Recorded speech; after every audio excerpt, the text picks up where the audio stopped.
Within the Oakland Bay area right here, this is the last undeveloped salt marsh, and the fact that it has not only been preserved like this, but in fact it's being allowed to expand is incredibly important for the health of Oakland Bay and Puget Sound in general. In 2014, the Capital Land Trust, along with over 20 partners, purchased the Bayshore Golf Course and 27 acres of adjacent salt marsh on Oakland Bay in Shelton, Washington. Oakland Bay is one of the most southern points of Washington's Puget Sound and has a long history of use by humans.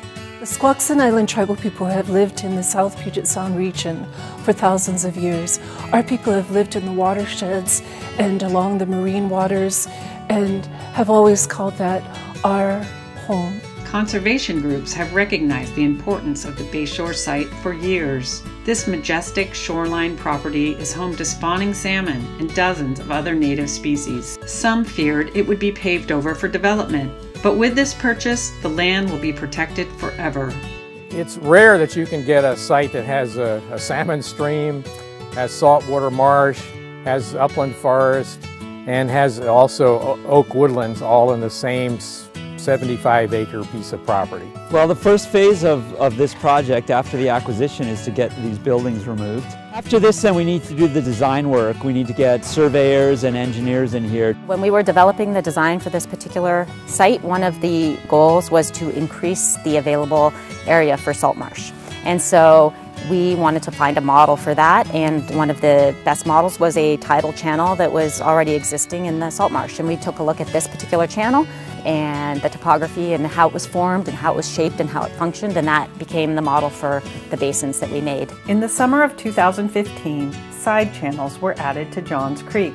Tidal basins were dug into the edge of the former golf course, and a 1,400-foot tidal dike was removed to allow the saltwater to inundate the lower areas of the property. They basically dug out areas back into the upland and connected them to, I call the natural little channel or guts that came up into the pristine estuary.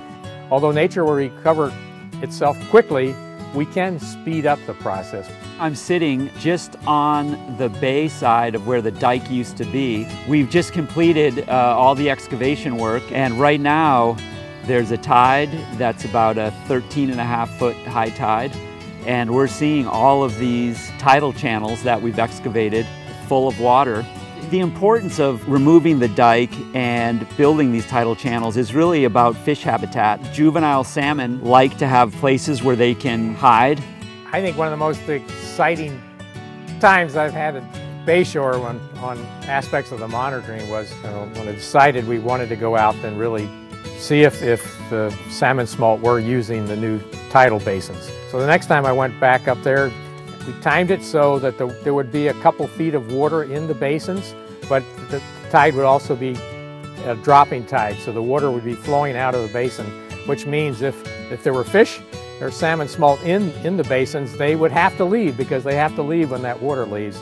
And sure enough, when we got there, we could see schools of salmon smolt in the basins, and they were starting to head out to the little gut. So I decided to go right down to the little gut where I could just lay down, and I had a little aquarium net, and as they shot by me, I just scooped up a couple, and I tried to be really quick and get them, so we just wanted a couple pictures so we could identify them. They look like chum. They're chum.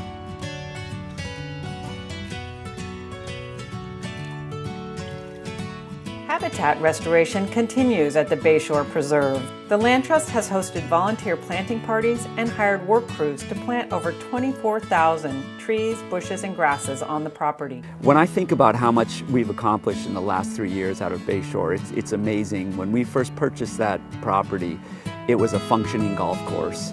And now you look at it and it looks like a wildlife preserve, and it's just amazing. It is so wonderful to know that Capital Land Trust has purchased this property for the future generations. I guess you could say that we've reached a point where we feel as a people that we need to preserve places like Bayshore. It's like a mirror back at us in the sense that it reflects our changing relationship with the landscape, and over time how we've moved from low impact relationships to the land to high impact relationships to the land, to significantly modifying it, to trying to restore it, and this sort of evolving understanding of what it means to live on the land and how we can do a better job of being stewards, I guess, of the land. We're here today, but it's always so good to have those plans for the future so that this continues to run like a stream or like a river into the future for all of us to enjoy.